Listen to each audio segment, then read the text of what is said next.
Today on Locked On Red Wings, ranking the top 10 Red Wings prospects.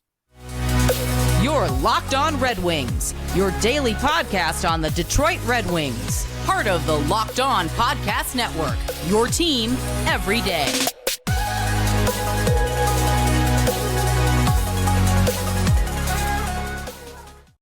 Welcome back to the Locked On Red Wings podcast. We are your hosts, Brian Fisher and Scotty Bentley. I'm a podcast producer for the Daily J, a WWJ News Radio podcast, while Scotty's host over at Locked On Tigers, as well as a freelance journalist for the Detroit News. And on today's episode, guys, we're going to kind of take a look at the Red Wings prospect pool and try and decide, who is very arbitrarily, but trying to decide who are the top 10 prospects in the Red Wings systems as of right now. And that's pretty much it. There's not a lot of nuance to this. We're just going to take a look and see where these guys fit in terms, and we'll talk about where their ceilings are. But we're going to try and do 10 guys between the two of us in 30 minutes, so we're going to have to go pretty fast at it.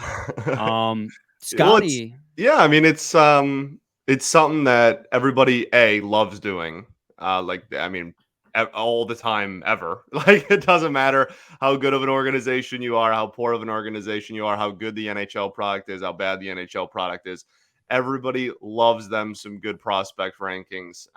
It's also, doing it at this time of year specifically, I think is good timing, because by the end of the month, we're going to start having conversations about prospect camp. And honestly, just training camp in general, but the young kids we're gonna see them on the ice before anybody else. So it's kind of cool to kind of get this out there at this point rather than I don't know, doing it mid-season or whatever. Yeah, absolutely. And without further ado, I guess we should start with number one here. We didn't discuss ahead of time who our rankings were. So yeah, I'm interested in who you have at the top, because I was gonna throw to you to see Sure. who you had at the top first. Yeah, well, I think for me, it's one of two people, but I really think that it's, I don't want to say interchangeable, but I very much understand the argument for either. My one is still Simon Edvinsson. I think when you're talking about intangible, physical attributes, Edvinsson is pretty much unmatched within this entire organization. In my opinion, I guess maybe Soderblom because he's huge, but if you're talking about intangible abilities and athletic abilities, he's pretty much at the top of that list. And when you look at positional fit is kind of a thing, but mostly I'm just looking at ceiling. And I think when you're looking at the rest of this organization, he's I don't want to say the only prospect. We certainly have others that can continue to grow, but I think that he is the highest percent chance of any prospect to be a top line, top pair, et cetera, a first line, no matter the position, type of player. Yeah, and I completely agree with you. He was on number one on my list as well. And, for all the same reasons you said, and I think it helps too that we've actually already seen him at the NHL level. He's one of those prospects who's almost ready to graduate from prospect tier into just NHL guy. He's still obviously, he's going to come back from injury here early in the season. We're going to get an opportunity to see him I'm sure he's going to have a rehab stint in Grand Rapids. Once they decide he's better than somebody on the current NHL roster, they'll slide him up, or too good for Grand Rapids, they'll slide him up. And we saw him in 9 games last year. He was all right. He looked like he was, there's a lot. You saw flashes. There was still room to grow there for him for sure, but he was on the cusp of being full-time NHL ready. In Grand Rapids, he was really good. He had 27 points in 52 games played, which 27 points for him in 52 games is pretty good, because he's not a point getting defenseman. He's a defensive defenseman first. And he just is a big guy, and he has, like you said, I think top pair talent in him. And I think it's going to be tough for him to crack that top pair with the chemistry Seider and Wallman have, but I don't think there's anything bad about having a top pair talent guy on your second line, because that's just called depth. Correct. Correct. So, we're in agreement on that. I love Simon Edvinsson. I love what he's going to bring. Just big body, physical body, defensive defenseman who can get you probably, hopefully 30 to 40 points a season, which is pretty good from the back end. That'd be amazing. Now, from there, I think it kind of opens up a little bit after number one. And this is, for me, I always get touchy with rankings, with prospect rankings, because it's tough to like rank guys who you haven't seen yet. Mm-hmm. Like, so obviously there's going to be an urge to want to rank like Axel Sandin-Pellikka and Nate Danielson high because they were both top 20, top 10, top 20 draft picks in this most recent draft, but they haven't had like time in the system yet to, grow or show their stuff. Meanwhile, we've seen a year of Marco Kasper. Right. We saw an NHL game of Marco Kasper. So I think for me, while Nate Danielson was a number 9 pick and Axel Sandin-Pellikka was a 17 pick, it's Marco Kasper at number 2 for me because he's a guy who, again, is on that cusp of graduating the NHL or AHL level. Who is, I don't even think he's played an AHL game yet, but he's played professional hockey over in Sweden. He came over here and immediately made the jump to NHL, and he looked pretty comfortable in that one game before the injury happened. And he's just going to be a really good top 6 center, probably ceiling of number 2C, but like plays both sides of the ice. He's pretty good playmaking, underrated hands. If you ask Steve Yzerman, he's good defensively. I think he's number 2 prospect for sure in the Red Wings system currently. Yeah, I don't even think this is a debate. I think the debate is who is 1, not who. Like the difference between 2 and 3, I don't think is debatable. I think it's the difference between 1 and 2 that's debatable. You know what I mean? Like, yeah, I think it's pretty cut and dry. Edvinsson and Kasper are the 2 best prospects in this organization, and not to say that like there isn't a lot of talent. This is one of the better prospect pools in the NHL, but like. I think that after you get past that top 2 is where I don't think it's a debate. I completely agree with you. I think he's kind of like on an island at 2. If we're in agreement that Edvinsson's 1, then there is no debate for what he is at 2. And yeah, as far as the type of player, obviously, like you said, like really high potential to be a really solid 2-way forward. But like this is. Again, a dude that I think a lot of people think has the ceiling of being like a second line center on a like playoff caliber hockey team down the road. And that's super exciting because we already have, currently we're under the impression that we have 3 solid centers going into this season. So it's really exciting that there's, like top 6 center potential kind of waiting in the wings to get added to that as well. Something that has been very much a weakness organizationally for years now. Hopefully when Kasper solidifies himself at the NHL level, can maybe flip that around and turn center into a little bit of a deeper position. So here's my question for you before we move on to 3, because at some point this question will be asked and posed. Are we or are we not considering Jonathan Berggren a prospect? He played 67 games. He had a full-fledged rookie season with the Detroit Red Wings. And he's pretty much a lock to make the roster next season, in my opinion. I agree. I am not. Okay. I think that if you're rookie eligible, then you're not a prospect to me. And that's why I think Edvinsson and Kasper are still in this conversation and Edvinsson isn't. You mean Berggren isn't? Sorry, Edvinsson. Yes, Berggren isn't. I just wanted to make that clear before we got down with 10 question. And people were like, where's Berggren? He's played 67 games, so he's going into a sophomore season now. It's in our eyes, that's not a prospect anymore. Prospect is somebody who didn't really, like you said, prospect is somebody who has a rookie eligible season ahead of them. Correct. If they were to make the NHL roster. So then from there, Scotty, we're at in the 9-minute mark. Should we just go to a quick break so we don't get caught, or do you think we got time for one more? No, let's do it, because I think that this is where the discussion, honestly, kind of the floodgates open. All right, we're going to take a quick break, and when we come back, we're going to do however many we get to before break 3. But by the end of the episode, you're going to have 10 guys on this list. So, but first, I got to talk to you guys today about Athletic Greens. This next partner, AG1, is the daily foundational nutrition supplement that supports whole body health. You got to drink AG1 every day because it is foundational nutrition supplement that delivers comprehensive nutrients to support whole body health. AG1 replaces your multivitamin, probiotic, and more in one simple drinkable habit. Science-driven formulation of vitamins, probiotics, and whole food sourced superfoods. AG1 is raising the standard for quality in the supplement category, and it helps you build your health foundation first. If a comprehensive solution to you is what you need from your supplement routine, then try AG1 and get a free 1-year supply of vitamin D and 5 free AG1 travel packs with your first purchase. Go to drinkag1.com/NHL Network. That's AG1. That's drinkag1.com/NHL Network. So check it out. Segment 2, Locked On Red Wings podcast. Scotty and I are trying to rank the top 10 prospects in the Red Wings system right now. Number 1 was Simon Edvinsson, and number 2 was Marco Kasper.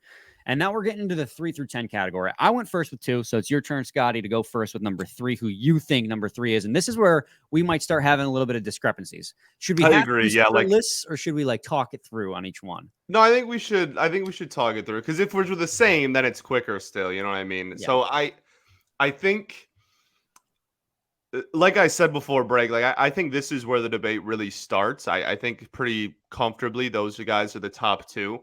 For me, number 3 is now Nate Danielson. And I think that when looking at not just where he was drafted, but the overall player, you have, I mean, we'll talk, there's still talent. You have players behind him that still have the potential to be very, very impactful players at the NHL level. But when you're talking about the expectations for someone like Nate Danielson, I think they are for him to, again, this is going to sound very familiar, but to be a really solid two-way, kind of jack of all trades forward at the NHL level. And I think that gives him a little bit of a higher floor, which is also a very important conversation when talking about prospects, but in the same breath, a ceiling that is rather similar in my eyes to Kasper. The only difference is we've seen Kasper play a lot already at this point at the professional level.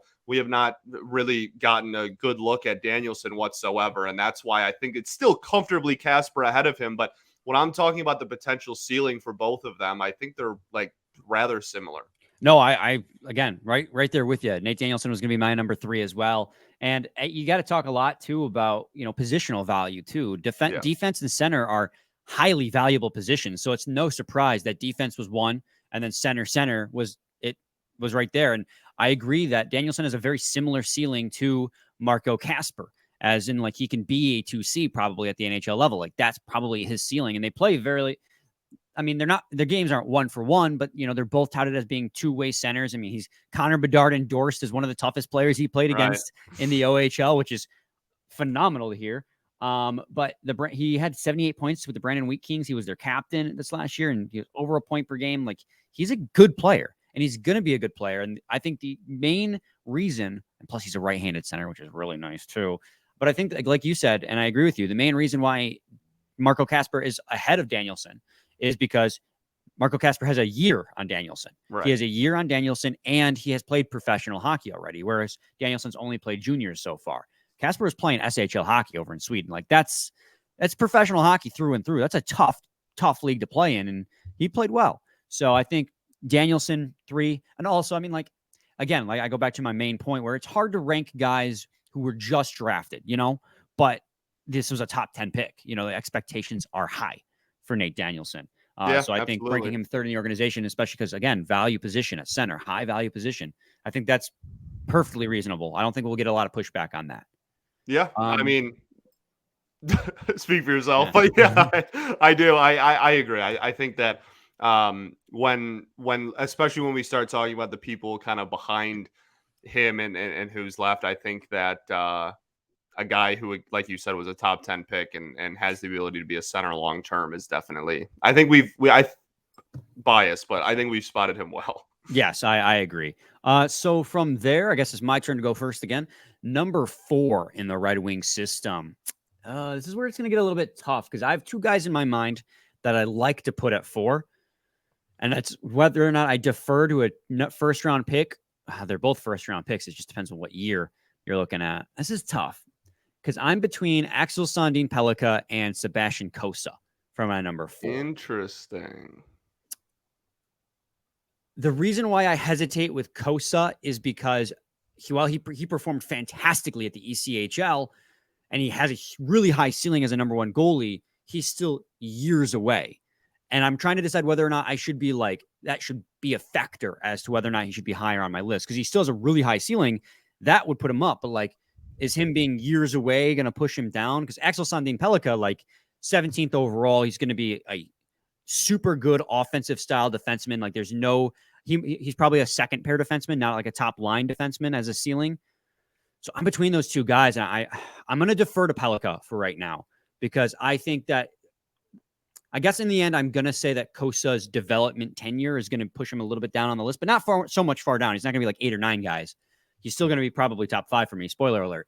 But I just think because Pellikka can be here sooner than Cossa in my eyes and have an impact sooner than Cossa, because goalie development is so weird. I think his ceiling is #1 goalie in this league, but who knows when we'll actually get to see it. He's got to now perform at the AHL level first, which I guess you could say the same thing about Pellikka too, but they're like neck and neck in my mind. But I'll go with Pellikka as my number 4. So yeah, it's the road to Detroit is definitely a conversation. I think that, I mean, like, how long do you expect Pellikka to take? Because like Cossa, yes, like goalies take a long time, but like to your point, he's going to be in the A this year, and he's already a few years into it. Like if you're looking at total body of work, obviously Cossa, by the end of the road, assuming Pellikka lives up to expectations, is going to have spent a lot more time not in the NHL before he gets there. But like if you're looking right now, like Kossa's already a couple years into this thing. Like I don't know. I don't think it's ridiculous to say that they may have from here on out somewhat similar timelines. I don't think that's like a preposterous statement. No, that's a good point, because Pellikka still, he has to sign his ELC, come over to North America, whereas they're probably both, you make a good point. They're probably both about 2 years away, I think. Right. That was in my head too. That's because what I was thinking. you look at Husso's contract and you think that the idea was in a perfect world that Cossa takes over full-time starting when Husso's contract expires. I mean, they only signed Reimer for 1 year. Lions got a 2-year contract. So you do think that maybe their timeline at this point is the same. You bring up a really good point, but I think I'm still going to defer to Pellikka at this point, for no other reason than like I flipped a coin in my head. They're neck and neck in my mind. Yeah, well, I'll take Cossa then, and really the only difference for me is I think that Cossa inherently being a goalie has the lower floor of maybe everybody we've talked about so far. As far as like worst case scenario, what he ends up being goes, just because goalies are so weird, right, and so difficult to predict. So like I will openly admit that, right? Like he probably has the lowest floor maybe on this entire list, who even knows. But if you're talking about ceiling in the same breath, I think there's a legitimate argument that he has the highest ceiling of anybody here, because I think he has the ability to be a bona fide, like not even 1A, like the starting goalie for the Detroit Red Wings when they're good, for a long time. And so it's definitely like, and that's not really risk at this point, because like he's already here. The draft pick was 2 years ago, but like there's definitely, I think it's actually 2 years ago today. I'm pretty sure that memory came up on my phone. But of Nolan and I at the draft party. But Nothing was said. Right. I think that with Cossa, like you're just talking about a like, I don't want to say comfortably, because it's definitely not a guarantee, but like if you're just talking about ceiling, I think he has one of, if not the highest in this organization. And so even though it's not certainly far from guaranteed that he will reach that, I think I'm going to kind of default to a ceiling when it's a close call. Yeah, and so we're like trying to work this out between us, right? We're trying to come up with one definitive list. Yeah, and if you're going with Cossa and it was neck and neck in my mind, I'll go to Cossa as well. So we'll make Cossa our 4th pick. And then like we don't even have to really have too much of a conversation before break here. Like, I mean, that as far as what I'm doing at, what are we at, 5? Yeah, we're at number 5 now. Oh, great. We're 20 minutes and we're at 5. I'm going to go with Sandin-Pellika right behind Cossa. So we don't even really have to do too much of a conversation there. Yeah, I mean, Sandin-Pellika has an incredible offensive upside as a defender. He can really drive rushes. He can really quarterback power plays. He's going to be a great, I think, second pair defenseman ceiling in the NHL. Number 5, he was neck and neck with Sebastian Cossa, and we're going to Cossa with 4. It's pretty obvious to go with. Yeah, I think as Pellikka far as at like 5. play style, not necessarily that he'll, I'm not saying that he'll be this good, but like as far as play style goes, like when you watch Ghost Despair this season down in like the second pair and watch what he does to drive offenses, I think that's again just pure play style, kind of a peek into the future of what he could be. All right, we're going to take another quick break, and when we come back, we're going to try and pump out 5 more guys in one segment. So stay tuned. It's gonna be a to doozy. Locked On Red Wings. Segment 3, Locked On Red Wings podcast. We have the top 5 prospects listed out. We're going to try and real quick just pop through our bottom 5. Next 5. Number 1 was Simon Edvinsson. Number 2 was Marco Kasper. 3 was Nate Danielson. 4 was Sebastian Cossa. 5 was Axel Sandin-Pellika. And now we're going to be moving on to number 6. Scotty, I think it's my turn because I went first on 4. Yeah, and we kind of like flubbed who was going first for the night. I think it's me actually, because I think I technically went. Well, no, I'm gonna make it you because you don't want this burden. Well, no, because 5 doesn't even count as you going first. That was just like by default, that was it, and I went first on 4, so we'll just kind of mix it up. And yeah, So you can go. I got 4 guys in my mind that I'm trying to rank. Same, right now. yeah. I think 6 through 10 is a bleep show. If you're like ranking them, obviously not. I don't mean that in terms of talent at all. That there's a lot of talent still left in this organization, but as far as like ranking them, it's very difficult 6 through 10. It is very difficult, and I guess if I'm going to talk about value and how close they are to like the NHL level, I think I'm going to go back defense again. And Same. it's again, now this is a neck and neck in my mind between Albert Johansson and William Wallander. I think I'm going to go Albert Johansson because Albert Johansson would have gotten NHL minutes last season if he had not gotten hurt. Yzerman said as much. Like, he is borderline NHL ready. I think his ceiling is top 4 defenseman. Well, second pair defenseman to be specific, much like Axel Sandin-Pellika, but he's looking like he's going to be a great left side D-man. And again, he's just right on the cusp. I think that if there's room to make the roster, I think he could push for a roster spot this season in training camp. I mean, Yzerman has said it, like, if these players earn it, they're going to get playing time. And I think even though we have a full defensive core now, Yzerman's not afraid to push people out to make room for better players. Yeah, I love Albert Johansson. This is, I mean, in terms of how much I don't know, like have hung my hat on like some of these prospects, he might be at the top of this list. This is the dude we've been talking about on here for a while. He's definitely 6 for me. I think to your point, like he literally would have played in the NHL last year. But I mean, especially just like projecting long term the left side.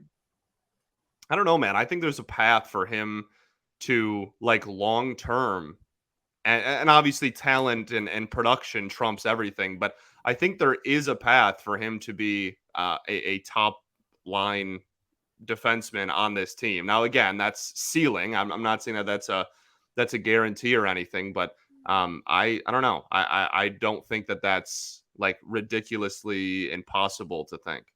No, I don't think so either. We got to keep it moving though. Move on to number 7. Where do you have Wallander? And Wallander? I think I'm pretty comfortable with that one as well. Yeah, I mean, Wallander's an interesting figure in like the Red Wings community because he's been talked about for like 3 years now. But because he's played so much in Europe and whatnot, there's not like we're not seeing a ton of like daily whatever like highlights or plays from him. But everybody's like, oh yeah, like William Wallander, like he's one of the like higher ranked prospects in the organization. And now we're finally at a point where like we're seeing more and more of him, like whatever, just like across our like Twitter feeds and they talk about him more on the broadcast when they bring up prospects and whatnot. So it's nice to finally have him go from like this mythical like being that like we weren't even really sure existed to like actually seeing like him play. But yeah, I mean this is rather similar conversation to Johansson as far as like top end ability. And yeah, I think ceiling is rather similar as well. I think that there's some people that will have Wallander ahead of Johansson and vice versa. And I think that they're pretty close to each other in that regard. I mean, I remember when he was drafted, second day of the NHL draft, taken early in the second round, because 32nd overall in 2020, Red Wings had the first pick in that round. People were thinking Wallander could have gone in the first round, and then he fell out. And people like, this is a first round talent guy you're getting at 32nd overall, and I still stand by that. I think, again, like you were saying, second pair defensive ceiling. Like he's gonna be a really good defender. So I'm really excited. Plus, I mean, he's 6'4". Eisman loves his big guys. That's for damn sure. I'm excited to see him like truly get kind of like the training wheels off on North American ice. That's like I'm really pumped for that.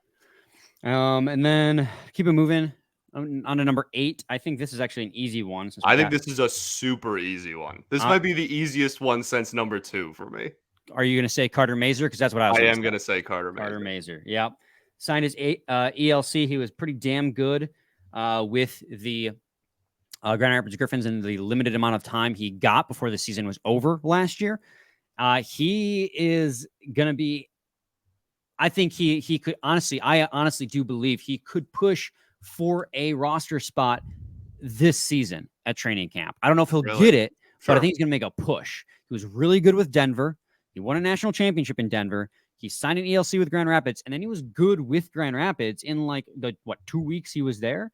And so I don't want to get like too excited about a kid who's like, just now coming to play professional hockey full time, but he had 6 points in 6 games to end up the season last year with Grand Rapids. That was his first ever pro games.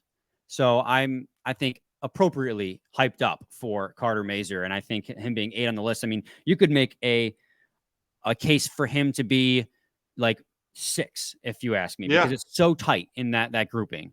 Yeah, that 6 to 8 range, I think, is all really interchangeable. I agree with you, but yeah, no, I think it's an exciting time. Like it really is. Not only just between like, the trade and what they did in free agency and whatnot, but all these prospects that for Yzerman's tenure have been like building are now also, a lot of them are finally like just outside an NHL roster and like are going to start, again, not necessarily that they'll get it this year, but like are going to start pushing and like really like making a case for, just like showcasing their ability to be on like a low end NHL roster. And that's just super exciting to see this all come to, like a head at once. Yeah, absolutely. So we're at 27 minutes. We got 2 more guys. What's your number 9? Yeah, this is an interesting one for me. There's a few different ways I can go. I think I'm going to go Cross Hannes. Really? Yeah, I really like Cross Hannes. That's surprising to me. He's not even on my list. Interesting. He's like right outside it. I'm not trying to like downplay Cross Hannes at all.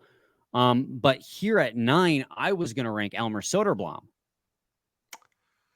So that's interesting. Not that I forgot about him, but the whole like thing last year with being in the NHL and then like going down, he does fit our criteria, and I did not even consider him, but I'm totally fine with that because if you're like, he is still a prospect, you're correct and I'm wrong, and if you are filling him in there, then I think that totally makes sense. Let me double check on that. I want to make sure he qualifies as a rookie this season, because if he doesn't, then he's excluded. He played 21 games. Yeah. He has to still qualify for rookie, but like he played enough at the beginning that I kind of didn't. He didn't cross my mind on here. But yeah, they must not have more than 25 NHL games in any preceding season. There you go. So he played 21 criteria. He's just Isaiah barely. Thomas meme. I fit the criteria, but I wasn't on Scott's list. Like it's just really devastating. Yes, no, I'm totally fine with that. Okay, but if we're trying to negotiate who we're putting on our list, then are we going with Cross Hannes, or are we going with Elmer Soderblom? What do you mean? Well, like we're trying to find a definitive number 9 between our 2 lists. And yeah, I'm totally fine with Elmer. Like seriously, okay. It's not like I like ranked Hannes ahead of him. I didn't even consider Elmer because I just was like, oh, he played in the NHL for a while last year. That's fair. But he does fit our criteria, so I'm fine with it. He's such a unicorn, and honestly, I still don't know what his ceiling is, because if he can master his size, like he could be a threat. He could, yeah, absolutely. At this stage of his game, he's still kind of awkward. He's like still easy to knock off his everything. puck. off the puck and whatnot. So I think he could be if he can basically utilize his size and get used to his size, he could be dangerous. So with 10, this is interesting to me because I naturally then I would just go cross Hannes, but I know who you're putting at 10, and I also really want him on this list. So I'm okay with giving Hannes an honorable mention if you want to make Lombardi 10. Let's go. You read my mind. I was going to put Lombardi there. I am so high on Lombardi. Signed his ELC, finished up the season with the Grand Rapids Griffins, much like Carter Mazur did. And he was pretty good in those few games that he played. You know, he's got a lot to work on, him being an undersized winger. I know when it comes to goal-scoring wingers, we talk all the time, like they don't have to be huge. But like he's going to have to bulk up if he wants to play at the NHL level. But he was such a high scorer last year in the OHL with the Flint Firebirds that, I mean, I would love to see him do that again with the Grand Rapids Griffins this year. Like if he can take a huge step this year and just lights it up with Grand Rapids, or even just like is pretty good with Grand Rapids, then I'll have some faith that he can be an NHL caliber winger. And I love Amadeus Lombardi. I think he can be so good. It's again, like when we're talking about like the 10th spot on this list, if he's not going to continue like the same level of production on it, obviously, but like if he goes and continues to just like set the world on fire at the AHL level, he is going to fly up this ranking. Like if you want to talk about like, you know, potential for quickest riser on this list, I think it's 100% him, just because if we don't know how he's going to look like long-term at the AHL level. And we've gotten a little bit of a taste now, but I'm super excited for what he can accomplish there. And if he continues the high production, he is going to go from 10 to like maybe even a borderline top 5 really quickly. Let's go. So yeah, there you have it, guys. Just go through the list one more time. Shout out Cross Hannes though, for real. I really like Cross Hannes. He had a great year last year, I thought.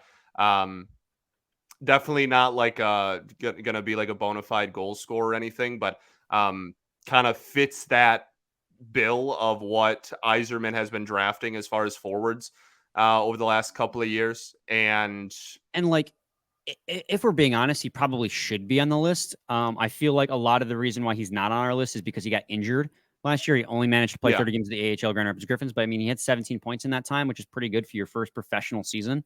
Right. And so, like, if we're being honest, he should be. We're kind of letting hype. I'm letting hype kind of trump Cross Hannes right now. But, like, if he could just as easily be on this top 10, if you ask me. It's just, again, injuries. They screw you. Yeah, injuries. And honestly, like, I mean, it was cited a lot by some of the great beat writers over the year as well. But when he was healthy, obviously. But yeah, I mean, like, this system is so, like, two-way forward based. And I still think that they're looking for him to, like the offense you mentioned, it was pretty decent production, but I think that they're still kind of waiting for him to take some strides defensively as well. And I don't think they're just going to put someone who's a liability defensively just on the Red Wings currently. I don't think that fits anybody's bill. So no. We'll see. But yeah, I really like Cross Hannes a lot. Yeah, so to give you the top 10 one more time: Simon Edvinsson, Marco Kasper, Nate Danielson, Sebastian Cossa, Axel Sandin-Pellika, Albert Johansson, William Wallander, Carter Mazur, Elmer Soderblom, and Amadeus Lombardi. Special shout out to Cross Hannes. Didn't quite make the list, but could have very well made the list. That's our list, guys. Let us know what you think in the comments, who you think that we ranked improperly, who you think we didn't rank at all that we should have, and so on and so forth. Scotty, any final thoughts? We ball. We do ball. We'll be back with a new episode. We're on 3 episodes a week, so we'll be back with a new episode on Wednesday. There you go. Same time, same place. Did you say we ball? I did. Every day. Every day.